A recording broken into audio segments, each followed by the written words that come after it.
তারপর ছেলেটা মন খারাপ করে কাজে যেতে লাগলো। তখনই ছেলেটা রোড অ্যাক্সিডেন্টে মারা গেল। হ্যালো ভিউয়ার্স, কেমন আছো সবাই? রোজকার মতো আবার নিয়ে আসলাম নতুন আরেকটি গল্প। একটি ছেলে একটি মেয়েকে খুব ভালোবাসতো। মেয়েটিও ছেলেটিকে অনেক ভালোবাসতো, কিন্তু মেয়েটি ছিল খুব রাগী। কিন্তু মেয়েটা ছেলেটার সাথে বেশি কথা বলতো না, কিন্তু রিয়েলি অনেক ভালোবাসতো ছেলেটিকে। তো একদিন মেয়েটির সাথে ছেলেটি কথা বলতেছে, হঠাৎ মেয়েটি বলে উঠলো, শোনা, আজকে আমি এক জায়গায় বেড়াতে যাব। তখন ছেলেটি বলল, কোথায় যাবা বেড়াতে, কার সাথে যাবা?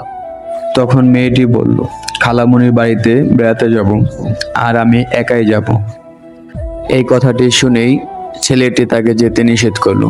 অমনি মেয়েটি রেগে বলে উঠল, আমার কি কোনো স্বাধীনতা নেই? আমার কি কোনো ইচ্ছা নেই? যাও, তোমার সঙ্গে আমি আর কথা বলবো না। এই বলে মেয়েটি ফোন কেটে দিল। তখন ছেলেটি মন খারাপ করে কাজে যেতে লাগলো, আর কাজে যাওয়ার পথেই রোড অ্যাক্সিডেন্টে মারা গেল। কিন্তু তার প্রেমিকা জানতেও পারলো না। এদিকে সকাল পেরিয়ে দুপুর হলো, দুপুর পেরিয়ে রাত।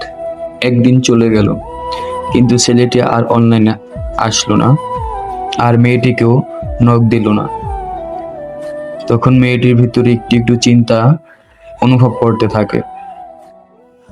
এরপর দুদিন চলে গেল, কিন্তু ছেলেটিকে আর অনলাইনে দেখা গেল না। তখন মেয়েটি বাধ্য হয়ে ছেলেটিকে অনেকগুলো মেসেজ দিল, কিন্তু মেসেজের কোনো রিপ্লাই আসলো না।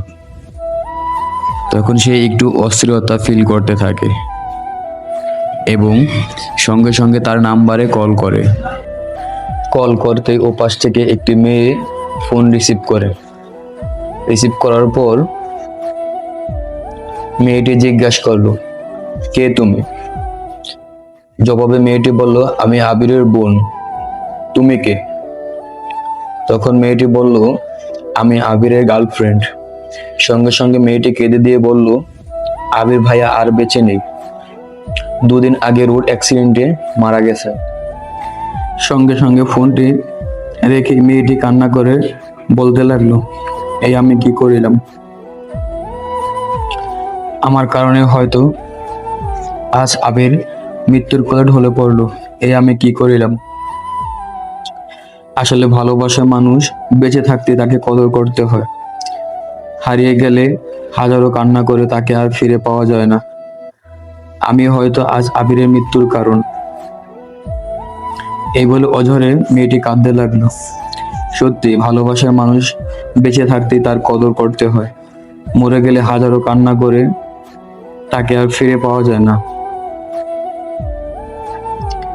আজকের এই গল্পটি যদি আপনার ভালো লাগে, অবশ্যই একটি লাইক, একটি কমেন্ট ও পরবর্তী গল্পটি শোনার জন্য আমাদের চ্যানেলটি সাবস্ক্রাইব করে সবসময় আমার সাথে থাকুন।